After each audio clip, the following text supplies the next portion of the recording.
কেন কোট করেছেন আমি বলবো আপনাদের সামনে। আল্লাহ রাব্বুল আলামিন বলছেন, ইব্রাহিম আলাইহিস সালাম দোয়া করেছিলেন, ইন্নাস সালাতি, নিশ্চয় আমার সালাত, আমার নামাজ, অনুসুকি, আমার কুরবানি, ওয়া মাহইয়ায়া ওয়া মামাতি, আমার জীবন আমার মরণ, লিল্লাহি রাব্বিল আলামিন, কার জন্য? সবাই একটু মহব্বতের সঙ্গে বলেন, কার জন্য? আমার ভাইয়েরা, কুরবানি দেওয়ার সময় আমরা বললাম ইন্নাস সালাতি, নিশ্চয় আমার নামাজ, আমার সালাত, আমার কুরবানি আল্লাহর জন্য। কুরবানি দিতে গিয়ে বললাম আমার সালাত আল্লাহর জন্য, কিন্তু সালাতে আদায় করি নাই।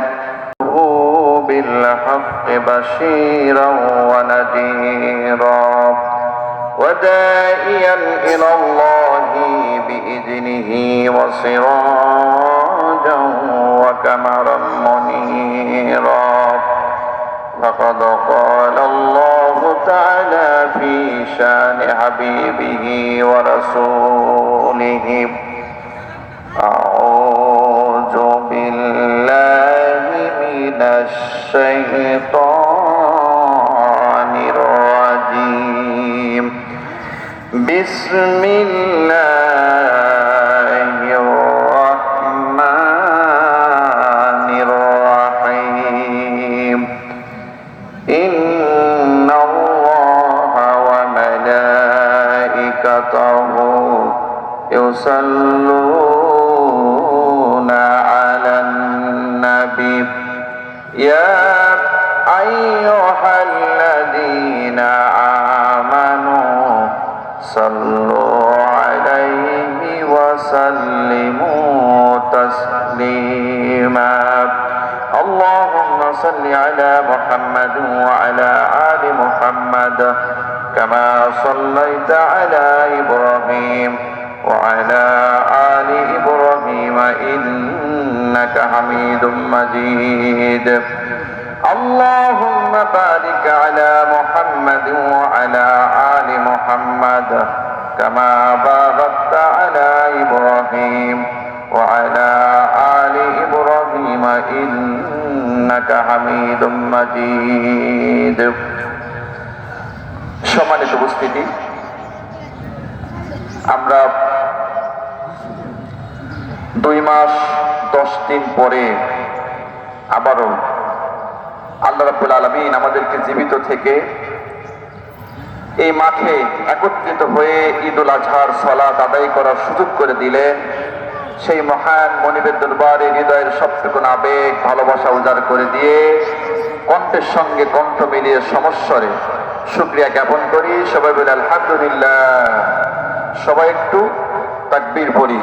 আল্লাহু আকবার, আল্লাহু আকবার, লা ইলাহা ইল্লাল্লাহু, আল্লাহু আকবার, আল্লাহু আকবার, ওয়ালিল্লাহিল হামদ। আল্লাহু আকবার কাবীরা, আলহামদুলিল্লাহি কাসীরা, সুবহানাল্লাহি বুকরাতাও ওয়া আসীলা। আমি কিছু ছেলেদেরকে দেখতেছি মহিলা প্যান্ডেলের দিকে যাচ্ছে, মহিলার দিকে যাচ্ছে। তোমরা তো এমনি উঠে বেয়াদবি করছো। যারা খুতবা শোনা ওয়াজিব, খুতবা বাদ দিয়ে উঠে মহিলা প্যান্ডেলের দিকে যাচ্ছ, আমি তোমাদের কি ভাষা বাঁকা করবো নাকি? মেহেরবানিকে অনুরোধ করছি, তোমরা যুবক ওদিকে না গিয়ে কাতারবন্দি হয়ে বসে পড়ো। আমি তোমাদেরকে খুতবা শোনার জন্য মেহেরবানিকে অনুরোধ করছি। সম্মানিত উপস্থিতি, আজকের দিনটি অত্যন্ত মর্যাদাপূর্ণ একটি দিন। আল্লাহ নবী বলেছেন, মা মিন আইয়ামিল আমালুস সালিহু ফিহিন্না আহাব্বু ইলাল্লাহি মিন হাযিহিল আইয়ামিল আশারাত। বিশ্বনবী বলছেন, জিলহজ মাসের প্রথম 10 দিনের নেক আমলের চাইতে শ্রেষ্ঠ আমল আল্লাহর নিকট আর দ্বিতীয় দিনেই। বলি সুবহানাল্লাহ। প্রথম 10 দিনের নেক আমলের চাইতে শ্রেষ্ঠ আমল আল্লাহর নিকট আর দ্বিতীয়টি নাই। আজকে সেই জিলহজ মাসের 10 দিনের শেষ দিন। সাহাবারা জিজ্ঞাসা করলেন, ক্বালা ইয়া রাসূলুল্লাহ ওয়ালাল জিহাদু ফি সাবিলিল্লাহ, হে আল্লাহর রাসূল, আল্লাহর রাস্তায় জিহাদও কি নয়? কথা বলবেন না। সাহাবীরা কি বললেন? ক্বালা ইয়া রাসূলুল্লাহ ওয়ালাল জিহাদু ফি সাবিলিল্লাহ, হে আল্লাহর রাসূল, আল্লাহ রাস্তায় জিহাদও কি নয়? তার কারণ সাহাবীরা জানতেন আল্লাহ রাস্তায় জিহাদের চাইতে শ্রেষ্ঠ আমল আর দ্বিতীয়টি নাই। সাহাবীরা জানতেন আল্লাহ রাস্তায় জিহাদটাই হলো সর্বশ্রেষ্ঠ আমল। তার কারণ সূরা সফের ভিতরে আল্লাহ রাব্বুল আলামিন বলছেন, ইয়া আইয়ুহাল্লাযীনা আমানু, ও ঈমানদারেরা, হাল আদুল্লুকুম আলা তিজারাতিন তুনজিকুম মিন আযাবিন আলীম, আমি তোমাদের কি এমন একটি ব্যবসার কথা বলবো না যে ব্যবসা করলে তোমরা জাহান্নামের আগুন থেকে তোমরা বাঁচতে পারবে? কে বলছে বলেন তো? সবাই একটু বলেন, কে বলতেছে? আল্লাহ বলছে আমি তোমাদের কি এমন একটা ব্যবসার কথা বলবো না যেই ব্যবসা করলে জাহান্নামের আগুন থেকে তোমরা বাঁচতে পারবে? নিশ্চয় আমি বলবো। সেই ব্যবসাটা কি? তুমিনুনা বিল্লাহি ওয়া রাসূলিহি ওয়া তুজাহিদুনা ফি সাবিলিল্লাহ। এই কথা বলা যাবে না। আল্লাহ এবং তার রাসূলের উপরে ঈমান আনতে হবে। আর আল্লাহ রাস্তায় যারা জিহাদ করে কাদেরকে ডাকতে বলছে? ঈমানদারদেরকে। ইয়া আইয়ুহাল্লাযীনা আমানু, তোমরা যারা ঈমান এনেছো তোমাদেরকে আমি এমন একটা ব্যবসার কথা বলবো না যে ব্যবসা করলে জাহান্নামের আগুন থেকে বাঁচতে পারবে? নিশ্চয় বলবো সেই ব্যবসাটি হলো আল্লাহ এবং তার রাসূলের প্রতি ঈমান আনতে হবে। ঈমানদারদেরকে ডাকতে বলতেছেন ঈমান আনতে হবে। এরপরে বলতেছেন কি? তোমাদেরকে আল্লাহ রাস্তায় জিহাদ করা। এই জন্যই সাহাবীরা জানতেন আল্লাহ রাস্তায় জিহাদের চাইতে শ্রেষ্ঠ আমল আর দ্বিতীয়টি নাই। আল্লাহ নবীকে জিজ্ঞাসা করলেন, ইয়া রাসূলুল্লাহ, ক্বালা ইয়া রাসূলুল্লাহ ওয়ালাল জিহাদু ফি সাবিলিল্লাহ, হে আল্লাহ রাসূল, আল্লাহ রাস্তায় জিহাদও কি নয়? আল্লাহ ওয়ালাল জিহাদু ফি সাবিলিল্লাহ, প্রথম 10 দিনে নেক আমল করলে তার চাইতে অনেক অনেক অনেক গুণে সওয়াব বেশি, বলি সুবহানাল্লাহ।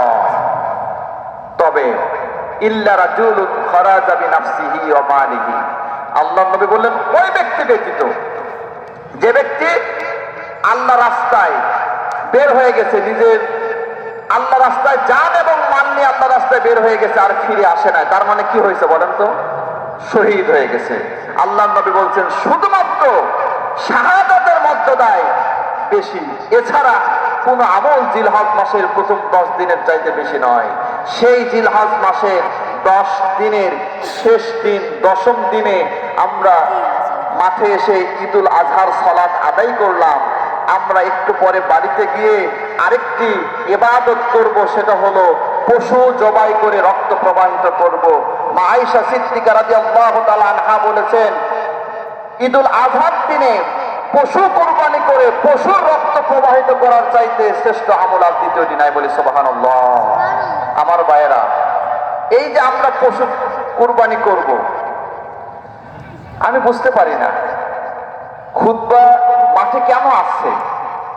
যে লোকগুলো উঠে যাচ্ছে এই লোকগুলো না আসলে এই বিশৃঙ্খলা হতো না। এরা খুতবা শুনবে না, যে খুতবা শোনা অজীব, এরা বিশৃঙ্খলা প্রত্যেকটা মাঠে কেন করে আমি বুঝি না। বৃদ্ধ মানুষ, বয়স্ক মানুষ তারা ঠিকই থাকে, যুবকরা যারা যাচ্ছে সবাই যুবক, অধিকাংশই যুবক। প্রিয় ভাইরা, আমি আপনাদের কয়েকটা মৌলিক কথা বলবো, খুব মনোযোগ দিয়ে শোনার চেষ্টা করবেন, শুনবেন তো ইনশাআল্লাহ।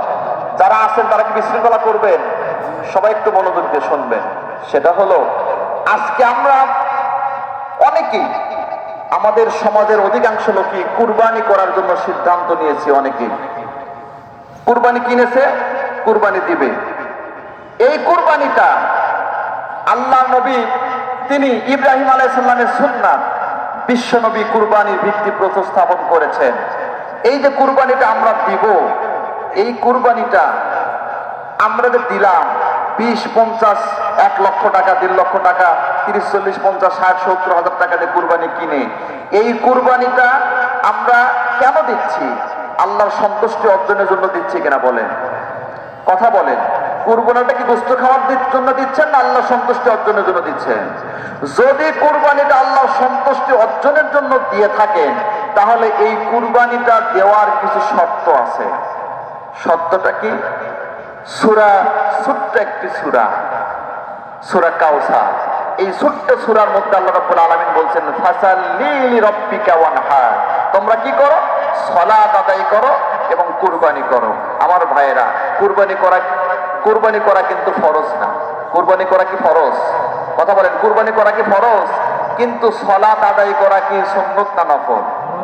পাঁচ ওয়াক্ত সালাত আদায় করা সুন্নত না নফল? ফরজ। আমি কর্তৃপক্ষকে বলবো একটু কথা আস্তে বলতে হবে। প্রিয় ভাইয়েরা, এই সালাত কোন ব্যক্তি যদি কুরবানি করে কিন্তু সালাত যদি আদায় না করে, আমি বলতে চাই তার কুরবানিটা কি আল্লাহর সন্তুষ্টির জন্য বলেন? যদি আল্লাহকে রাজি এবং খুশি করার জন্য আপনি কুরবানি দিয়ে থাকেন, তাহলে আজকের ফজর ও সালাত থেকে আপনি আদায় করছেন। আল্লাহ তো বলছে ফাসাল্লি লিরাব্বিকা ওয়ানহার, তুমি কি করো? সালাত আদায় করো, কুরবানি করো। আমার ভাইয়েরা, আরেকটি কুরবানি করার সময় আরেকটি দোয়া বলা আমাদের জন্য সুন্নাহ। সেই দোয়াটা কি? ইন্নাস সালাতি ওয়া নুসুকি ওয়া মাহইয়ায়া ওয়া মামাতি লিল্লাহি রাব্বিল আলামিন। এই দোয়াটা আমরা অনেকেই পারি তো ইনশাআল্লাহ। পারেন তো এই দোয়াটা? ইন্নাস সালাতি, আমার সাথে একটু পড়েন। ইন্নাস সালাতি ওয়া নুসুকি ওয়া মাহইয়ায়া ওয়া মামাতি লিল্লাহি রাব্বিল আলামিন। আমার আল্লাহ বলছেন, ইব্রাহিম আলাইহিস সালাম এই দোয়াটা পড়েছিলেন আজ থেকে কত হাজার বছর আগে। ইব্রাহিম আলাইহিস সালাম যে দোয়াটি করেছিলেন, সেই দোয়াটি আল্লাহ রাব্বুল আলামিন কোরআনুল কারীমের মধ্যে কোট করেছেন। কেন কোট করেছেন আমি বলবো আপনাদের সামনে। আল্লাহ রাব্বুল আলামিন বলছেন, ইব্রাহিম আলাইহিস সালাম দোয়া করেছিলেন, ইন্নাস সালাতি, নিশ্চয় আমার সালাত, আমার নামাজ, অনুসুকি আমার কুরবানি, ওয়া মাহইয়ায়া ওয়া মামাতি আমার জীবন আমার মরণ, লিল্লাহি রাব্বিল আলামিন, কার জন্য? সবাই একটু মহব্বতের সঙ্গে বলেন, কার জন্য? আমার ভাইয়েরা, কুরবানি দেওয়ার সময় আমরা বললাম ইন্নাস সালাতি, নিশ্চয় আমার নামাজ, আমার সালাত, আমার কুরবানি আল্লাহর জন্য। কুরবানি দিতে গিয়ে বললাম আমার সালাত আল্লাহর জন্য, কিন্তু সালাতে আদায় করি নাই। পাঁচ ওয়াক্ত সালাত আদায় করি নাই, ফজরের সালাত আদায় করি নাই, কুরবানি দিলাম। কুরবানি দেওয়ার সময় যদি এই দোয়া বলি, বলেন তো আল্লাহর সঙ্গে আমাদের মিথ্যা কথা বলা হলো কি হলো না? কথা বলেন। আমরা বললাম ইন্নাস সালাতি, নিশ্চয় আমার নামাজ, ও নুসুকি আমার কুরবানি, ও মাহইয়ায়া ওয়া মামাতি আমার জীবন আমার মরণ, লিল্লাহি রাব্বিল আলামিন, আল্লাহর জন্য। কিন্তু আপনি নামাজ পড়েন নাই, আপনার কুরবানি দিয়ে কোনো লাভ হবে না, হবে না, হবে না। যত টাকার আপনি কুরবানি দেন না কেন, আপনার অন্তরে আল্লাহর ভয় নাই, আপনি আল্লাহর ভয় কুরবানি দিচ্ছেন না। আপনার কুরবানি হচ্ছে গোশত খাওয়ার জন্য, বাচ্চাদেরকে গোশত খিলানোর জন্য, সমাজের মানুষ কি বলবে এটা থেকে বাঁচার জন্য আপনার কুরবানি হচ্ছে। বলেন ঠিক কিনা? আমার ভাইয়েরা, কথা একটু শক্ত হয়ে গেল। আমি বলি নাই, শক্ত কথা কে বলছেন? আল্লাহ। আল্লাহর নবী বলছেন, আল ফারকু বাইনাল আবদি ওয়া বাইনাল কুফরি তারকুস সালাত। ইচ্ছা করে একক সালাত যে কাজে করলো সে কুফরি করলো, কাফের হয়ে গেল। আপনি প্রতিটা মুহূর্তে পাঁচ ওয়াক্ত সালাতের আযান হচ্ছে, আপনি সালাত আদায় করতেছেন না, কুরবানি দিচ্ছেন। আমার ভাইরা, আজকের এই মুহূর্ত থেকে যদি আপনি তওবা করে ফিরে আসেন, আল্লাহ জীবনে যতদিন বেঁচে থাকবো আমরা সালাত কাজা করব না, আমরা ভুল করেছি, তুমি আমাদের ক্ষমা করে দাও, মাফ করে দাও। জীবনে যতদিন বেঁচে থাকবো পাঁচ ওয়াক্ত সালাত আদায় করব, তুমি আমাদের কুরবানিগুলো কবুল মঞ্জুর করে নাও। আল্লাহ কবুল করতে পারে কি পারে না? তওবা করা যাবে তো? কথা বলেন, তওবা করা যাবে? আমার ভাইয়েরা, সাহাবীরা জিজ্ঞাসা করলেন, ইয়া রাসূলুল্লাহ, কুরবানিটা কি? আমাদের জানা দরকার আছে তো। সাহাবীরা জিজ্ঞাসা করলেন, ইয়া রাসূলুল্লাহ, কুরবানিটা কি? আল্লাহর নবী তো বলতে পারতেন, কুরবানি হলো গরু জবাই করা, ছাগল জবাই করা, দুম্বা জবাই করা, উট জবাই করা। এটা বিশ্বনবী বলতে পারতেন কি পারতেন না? কথা বলেন, পারতেন কি পারতেন না? আমরা তো কুরবানি বলতে এটাই বুঝি। কুরবানি মানে বুঝি আমরা গরু জবাই করা, ছাগল জবাই করা, উট দুম্বা এগুলো জবাই করা। কিন্তু বিশ্বনবী বললেন কুরবানি হলো সুন্নাতা আবিকুম ইব্রাহিম। আল্লাহর নবী বললেন কুরবানি হলো তোমাদের পিতা ইব্রাহিম আলাইহিস সালামের সুন্নাত। বলি সুবহানাল্লাহ। আমার ভাইয়েরা, বিশ্বনবী ইব্রাহিম আলাইহিস সালামের সুন্নাত কেন বললেন? ইব্রাহিম আলাইহিস সালামের সুন্নাত কেন বললেন? ইব্রাহিম আলাইহিস সালাম কি সুন্নাত, এই কুরবানির মাধ্যমে কি নজরানা তিনি পেশ করেছেন আমাদের একটু দেখা দরকার। সবাই আমরা জানি, তারপরেও আপনাদের সামনে একটু আমি অন্যভাবে বলার চেষ্টা করবো আজকে ইনশাআল্লাহ। প্রিয় ভাইয়েরা, ইব্রাহিম আলাইহিস সালাম তার যে সুন্নাত কুরবানি, এই কুরবানিটা ইব্রাহিম আলাইহিস সালাম যে দিচ্ছেন, তিনি ইব্রাহিম আলাইহিস সালাম তার সন্তান ইসমাঈল আলাইহিস সালাম, আমরা সবাই জানি বাবা এবং ছেলে। ফালাম্মা আসলামা ওয়া তাল্লাহু লিল জাবিন, কথাটি কে বলেছেন? আরেকটু জোরে বলেন, কে বলেছেন? আল্লাহ বলছেন বাবা এবং ছেলে উভয়ই আত্মসমর্পণ করলো, স্যালেন্ডার করলো কার কাছে? এটাই হলো সুন্নাহ। বাবা এবং ছেলে ফালাম্মা আসলামা ওয়া তাল্লাহু লিল জাবিন, উভয় বাবা এবং ছেলে উভয় আত্মসমর্পণ করলো, স্যালেন্ডার করলো কার কাছে? আল্লাহর কাছে। কি স্যালেন্ডার করলো? ইব্রাহিম আলাইহিস সালামকে আল্লাহ রাব্বুল আলামিন বৃদ্ধ বয়সে সন্তান দিয়েছিলেন। তার আগের স্ত্রী, তৎকালীন সময়ে সবচেয়ে সুন্দরী, রূপবতী, গুণবতী স্ত্রী সারা, তার গর্ভে কোনো সন্তান ছিল না। সারাকে, তার দাসী হাজেরাকে ইব্রাহিম আলাইহিস সালামের সঙ্গে বিবাহ দিয়ে দিলেন। এই দাসী ইব্রাহিম আলাইহিস সালাম যখন বিবাহ করলেন, করার পরে হাদিসটা আমরা অনেকেই জানি, বিবাহ করার পরে এই হাজেরার গর্ভ থেকে ইসমাইল আলাইহিস সালামের জন্ম। কিন্তু আল্লাহ রাব্বুল আলামিনের কাছে এই সন্তানটা ইব্রাহিম আলাইহিস সালাম চেয়ে নিয়েছিলেন। আল্লাহ রাব্বুল আলামিন এমনিতেই দেন নাই। সন্তান না হলে কিভাবে আমরা আল্লাহর কাছে চাইবো, সেই সুন্নতটা ইব্রাহিম আলাইহিস সালামের কাছ থেকে আসে না নাই? কথা বলেন, আসে না নাই? না সন্তান না হলে পীরের মাজারে যাব ছাগল নিয়ে, পাতা নিয়ে, না আলেমদের কাছে যাব, হুজুরদের কাছে যাব। আল্লাহ রাব্বুল আলামিন শিখিয়ে দিয়েছেন ইব্রাহিম আলাইহিস সালাম কি দোয়া করলেন?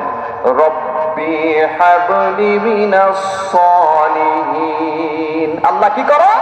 আমাকে একটি নেককার, পরেজগার, একটি সলিহিন সন্তান আমাকে দান করো। ইব্রাহিম আলাইহিস সালাম কি দোয়া করলেন? এমন একটা সন্তান দাও যে সন্তানটা গান বাজনায় পারদর্শী হবে, এমন ভাবে গান গাইতে পারবে, এমন ভাবে নাচতে পারবে, সমাজের সকল মানুষকে পাগল করে দিবে। এই দোয়া করলেন? এই দোয়া করলেন?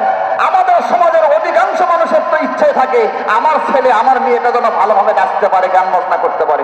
অনেক মানুষকে আমি দেখেছি। ইব্রাহিম আলাইহিস সালাম তিনি দোয়া করলেন রব্বি হাবলি মিনাস সলিহিন, আল্লাহ আমাকে একটি নেককার, পরেজগার, সলিহিন সন্তান দান করো। আল্লাহ রাব্বুল আলামিন তৎক্ষণাৎ বললেন ফাবাশশারনাহু বিগুলামিন হালিম। আল্লাহ রাব্বুল আলামিন পরবর্তীতে জানিয়ে দিলেন আমি তাকে একটি কি করলাম? সহনশীল একটি সন্তানের সুসংবাদ তাকে দিলাম। তাকে যে সন্তান দিলাম সেই সন্তানটার নাম কি বলেন তো? সেই সন্তানের নাম কি? ইসমাইল। এই সন্তানটি যখন বাবার সঙ্গে চলাফেরা করার বয়স উপনীত হলো, আমার ভাইয়েরা, আমাদের সমাজে দেখবেন সাধারণ যে সন্তানগুলি, এদের চাইতে যারা নবী হবে, যারা পয়গম্বর হবে, নবী হবে, তারা ছোট্টবেলা থেকেই ছিলেন অত্যন্ত মনোমুগ্ধতার আদর্শবান চরিত্রের অধিকারী। যারা নবী হবেন তাদের চরিত্র বাকি অন্য সকল মানুষের চাইতে অনেক অনেক অনেক গুণে, হাজারো লক্ষ গুণে উন্নত। তাদের চেহারাও সুন্দর, আচরণও অনেক ভালো। এই ছোট্ট বাচ্চা বাবা মার সঙ্গে এত ভালো আচরণ করতেন। এই বাচ্চাটি যখন চলাফেরা করার বয়স উপনীত হলেন, 12-13 বছর বয়স উপনীত হলেন, এই সময় আল্লাহ রাব্বুল আলামিন সরাসরি নির্দেশ দিলেন। আমাদের সমাজে অনেক আলেমরা বলে থাকে ইব্রাহিম আলাইহিস সালাম প্রথম দিন কি করলেন? 100 উট কুরবানি দিলেন, তারপরে আবার 100 উট কুরবানি দিলেন। এগুলো সমস্ত বানোয়াট এবং জাল হাদিস। আল্লাহ রাব্বুল আলামিন বলছেন ইব্রাহিম আলাইহিস সালাম তিনি তার সন্তানকে কি বললেন? সন্তানকে বললেন ইয়া বুনাইয়া ইন্নী আরা ফিল মানামি আন্নী আসবাহু ফানজুর মাজা তারা। ও বৎস, কলিজার টুকরা, নয়নের মণি ইসমাইল, আমি রাত্রে স্বপ্নে দেখি তোমাকে আমি জবাই করতেছি। সুবহানাল্লাহ বলবেন না? আমার ভাইরা, ইসমাইল জানতেন আমার বাবা আল্লাহর নবী, আমার বাবা ইব্রাহিম আল্লাহর নবী। তার স্বপ্ন কোন নিছক মিথ্যা স্বপ্ন নয়, তার স্বপ্ন হলো ওহী, তার স্বপ্ন হলো সত্য স্বপ্ন। ইব্রাহিম বললেন বাবা ইসমাইল রে, কলিজার টুকরা, নয়নের মণি, ইয়া বুনাইয়া, ইয়া ইবনি ব্যবহার করেন নাই। বনায়া শব্দের অর্থ হলো কলিজার টুকরা, নয়নের মণি। ও বৎস, ও কলিজার টুকরা সন্তান, আমি স্বপ্নে দেখি তোমাকে জবাই করতেছি। ফানজুর মাজা তারা, এখন তোমার অভিমতটা কি? তোমার মতামতটা একটু আমাকে বলে দাও। তোমার যদি মতামত না থাকে, ইব্রাহিম আলাইহিস সালাম তার সন্তানকে হাত পা বেঁধে পারে ফেলে দিয়ে সন্তানকে কি জবাই করতে পারবে? সন্তান তো উঠ দিবে, সন্তানের অনুমতি লাগবে, সন্তানের পারমিশন লাগবে। বাবারে আমি স্বপ্নে দেখি তোমাকে জবাই করতেছে, তুমি এখন বলো কি করব? সন্তান বললেন ক্বালা ইয়া আবাতি ফাআল মা তুমারু সাতাজিদুনি ইনশাআল্লাহু মিনাস সাবিরিন। আব্বা, আমার বাবা, আপনি স্বপ্নে যা দেখেছেন, স্বপ্নে যা আপনি আদিষ্ট হয়েছেন, ভাষাটা দেখেন। তিনি বললেন না আপনার যা ইচ্ছা হয় আপনি তা করে ফেলুন, তা কিন্তু বলেন নাই। কি বলেছেন? ইয়া আবাতি ফাল মা তুমারু সাতাজিদুনি ইনশাআল্লাহু মিনাস সাবিরিন। বাবা, আপনি স্বপ্নে যা আদিষ্ট হয়েছেন, আল্লাহ আপনাকে স্বপ্নে যা দেখাইছেন, আপনি তা করে ফেলুন, নিশ্চয় আপনি আমাকে ধৈর্যশীলদের মধ্যেই পাবেন। বলি সুবহানাল্লাহ। এইবার কুরবানি কারে বলে, ইব্রাহিমের সুন্নতটা কি, এইবার সেই সুন্নতটা বলেন। আমার ভাইরা, সুন্নতটা কি? আল্লাহ রাব্বুল আলামিন সেই সুন্নতের পরিচয় দিয়ে দিয়েছেন। বাবা সন্তান উভয়ে যখন সম্মতি জ্ঞাপন করলেন, সম্মতি জ্ঞাপন করার পরে সন্তানকে জমিনে শুয়ে দিয়ে যখন চাকু চালাচ্ছেন, আমার আল্লাহ সেই কথাটা বলছেন, ফালাম্মা আসলামা, উভয় তারা আত্মসমর্পণ করলেন, উভয় তারা সারেন্ডার করলেন। ফালাম্মা আসলামা ওয়া তাল্লাহু লিল জাবিন ওয়া নাদাইনাহু আইয়া ইব্রাহিম قد صدقت الرؤيا إنا كذلك نجزي المحسنين। الله أكبر الله أكبر। আমার ভাইরা, আল্লাহ রাব্বুল আলামিন বললেন, ও ইব্রাহিম, তুমি তো তোমার স্বপ্নটাকে বাস্তবায়ন করলে, আমি তোমার সন্তানের জীবন নেওয়ার দরকার নাই, তোমার সন্তানের আমি জীবন চাই নাই, তোমার সন্তানের রক্ত চাই নাই, তোমার পরীক্ষাটা আমি একটু নিলাম। ইব্রাহিম রে, তুমি তো পরীক্ষায় উত্তীর্ণ হয়ে গেলা, তুমি তো মুহসিন হয়ে গেছো। বলে সুবহানাল্লাহ। আমার হুকুমটা বাস্তবায়ন তুমি করে ফেললা। ও ইব্রাহিম, আমি আল্লাহ তোমার প্রতি এত খুশি হয়ে গেলাম, আমি খুশি হয়ে ও তোমাকে আমি একটি পুরস্কার দিয়ে দিলাম। সেই পুরস্কারটার নাম হলো সালামান আলা ইব্রাহিম। বলি সুবহানাল্লাহ। আমার আল্লাহ স্বয়ং নিজে ইব্রাহিমকে সালাম জানালেন, সালামান আলা ইব্রাহিম। ও ইব্রাহিম, তোমার উপর আমার পক্ষ থেকে সালাম। আল্লাহ যদি পৃথিবীর কাউকে সালাম জানায়, বলেন তো আল্লাহ আকাশের নিচে জমিনের উপরে তার চাইতে বড় সৌভাগ্যবান ব্যক্তি আর কেউ আছে? আমার ভাইয়েরা, ইব্রাহিমকে সালাম জানালেন, ইব্রাহিম আলাইহিস সালামকে পুরস্কৃত করলেন সালামের মাধ্যমে। ভাইরা আমার, আল্লাহ রাব্বুল আলামিন পরবর্তীতে সূরা বাকারার 124 নম্বর আয়াতের মধ্যে বলেছেন, ওয়াইজিবতালা ইব্রাহিম রাব্বুহু বিকালিমাতিন ওয়াতাম্মাহুন্না ক্বালা ইন্নী জাইলুকা লিন-নাসি ইমামা। বলি সুবহানাল্লাহ। আমার ভাইরা, অগ্নিকুণ্ডে নিক্ষিপ্ত করলেন একটা পরীক্ষা, সন্তান এবং স্ত্রীকে মরুভূমিতে নির্বাসনে রাখলেন আরেকটা পরীক্ষা, সন্তানকে কুরবানি করলেন আরেকটা পরীক্ষা। এই পরীক্ষাগুলো যখন শেষ হয়ে গেল, তখন আল্লাহ রাব্বুল আলামিন এই ঘোষণাটা দিলেন। কি ঘোষণা দিলেন? আল্লাহ পাক বললেন, ইব্রাহিম, আমি তোমাকে গোটা মুসলিম মিল্লাতের জন্য তোমাকে আমি নেতা বানাইয়া দিলাম। বলি সুবহানাল্লাহ। আমার ভাই, এখান থেকে আমাদের শিক্ষা আছে। কি শিক্ষা আছে? সমাজের মানুষের নেতা হতে গেলে তার চরিত্র কেমন হবে? সমাজের মানুষের নেতা হতে গেলে তার চরিত্রটা কেমন হওয়া দরকার? আল্লাহ রাব্বুল আলামিনের কাছে তার সারেন্ডার করতে হবে। জীবনের প্রত্যেকটা ক্ষেত্রে তার নিজস্বতা বলতে কিচ্ছু থাকবে না। যে সমাজের মানুষের নেতা হবে, সেই ব্যক্তির আচরণ হবে জীবনের প্রত্যেকটি মুহূর্তে আল্লাহ রাব্বুল আলামিনকে হাজির নাজির জানাবে। বলেন ঠিক কিনা? আমার ভাইয়েরা, কিন্তু আমাদের সমাজে যারাই নেতা হয়, নেতাগুলোর চরিত্র আমরা অধিকাংশ নেতাগুলোর চরিত্র, আপনারা কেউ বেজার হচ্ছেন নেতাগুলোর কলমের এক খোসায় মানুষের লক্ষ কোটি কোটি টাকা পকেটের ভিতরে আত্মসাৎ করে কি করে না? কথা বলেন, করে কি করে না? আমার ভাইয়েরা, নেতাদের অধিকাংশ কথাগুলি মিথ্যা কথা।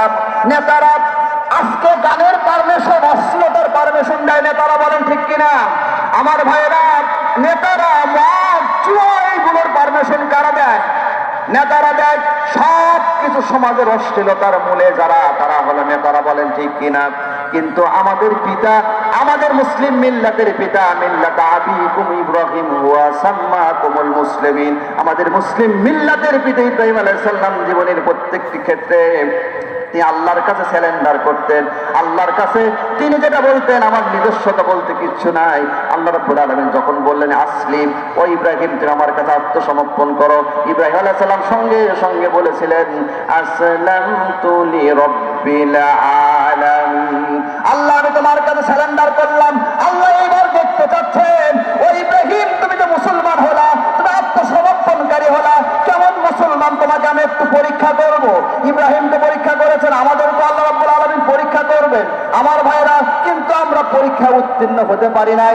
আমাদের পিতা ইব্রাহিম আলাইহিস সালাম পরীক্ষা উত্তীর্ণ হয়েছিল। ইব্রাহিম আলাইহিস সালাম তিনি কি করলেন? পরীক্ষা অগ্নিকুণ্ডে যখন নিক্ষিপ্ত হলেন, সে পরীক্ষা উত্তীর্ণ হলেন।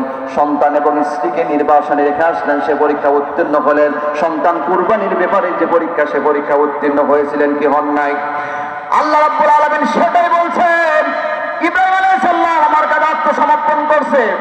ফালাম্মা আসলামা ওয়া তাল্লাহু লিল জাবিন, সন্তান জবাইয়ের মাধ্যমে আমার কাছে আত্মসমর্পণ করেছে। আমার ভাইয়েরা, আমরা যে পশু জবাই করব, পশু জবাইয়ের মাধ্যমে আমরা পশু রক্ত প্রবাহিত করার মাধ্যমে নিজেদের পশুত্ব দূর করে আল্লাহর কাছে যদি স্যালেন্ডার করতে পারি, আল্লাহ তুমি যা বলবা, ব্যক্তিতে, পরিবারে, সমাজে, রাষ্ট্রে, সকল জায়গায় তুমি যা বলবা, তোমার হুকুমের বাহিরে আমি একচুলও যাব না। আল্লাহ তোমার হুকুম মেনে আমি চলবো। এইভাবে যদি আমরা আল্লাহর কাছে তওবা করে যদি পশু রক্ত প্রবাহিত করতে পারি, আল্লাহ রাব্বুল আলামিন খুশি হবে না বেজার হবে? আরেকটু আস্তে বলেন, খুশি হবে না বেজার হবে? আমার ভাইরা, তাহলে আমরা আল্লাহকে খুশি করতে চাই তো? খুশি করতে চাই। আল্লাহকে যদি খুশি করতে চাই, প্রথম যে উপদেশটা আজকে আপনাদেরকে দিব আর কি, সেটা হলো জীবনে যতদিন বেঁচে থাকবো এক ওয়াক্ত সালাত আমরা কাজে করবো নাকি, পারবো তো ইনশাআল্লাহ? দ্বিতীয়টা হলো আজকে পশু জবাইয়ের মাধ্যমে আমরা তওবা করবো, আল্লাহ জীবনে যত গুনাহ করেছি, ভুল করেছি, আমাদের মাফ করে দাও, আমাদের ক্ষমা করে দাও। এই পশু জবাইয়ের মাধ্যমে আমরা তোমার কাছে আত্মসমর্পণ করলাম। আমাদের মুসলিম মিল্লাতের পিতা ইব্রাহিম আলাইহিস সালাম যেভাবে ফালাম্মা আসলামা ওয়া তাল্লাহু লিল জাবিন, যেভাবে তোমার কাছে আত্মসমর্পণ করেছিল, আমিও তোমার কাছে আত্মসমর্পণ করলাম, আমাকে তুমি কবুল করে দাও, আমার কুরবানি কবুল করে নাও। আল্লাহ করবে না? আল্লাহ করবে না? তাকে কিচ্ছু দরকার না, আল্লাহ নিবে মনেরটা। কিসেরটা? লাইয়ানাল্লাহু লুহুমুহা ওয়ালা দিমাওয়া ওয়ালা ইয়ানালুহু তাকওয়া মিনকুম। আল্লাহ বলছে তোমার কুরবানির রক্ত, মাংস, এইগুলো কোনো কিছুই আমি আল্লাহ আমার কাছে পৌঁছে না। আমার কাছে পৌঁছে কি? তাকওয়া। তাকওয়া কোথায় থাকে? আত-তাকওয়া হাহুনা, আত-তাকওয়া হাহুনা। আল্লাহ নবী বলছেন আত-তাকওয়া হাহুনা। তাকওয়া কোথায় থাকে? মনের মধ্যে তাকওয়া থাকে, আত্মার মধ্যে তাকওয়া থাকে। তাকওয়া মানে কি? আল্লাহর ভয়। এখানে যদি আল্লাহর ভয় থাকে, ওই ব্যক্তি কুরবানি অবশ্যই অবশ্যই কবুল হবে। আমার ভাইরা, এই জন্য সূর্য আকাশে তাপ বেড়ে যাচ্ছে, আমি আপনাদের কষ্ট বেশি দিব না।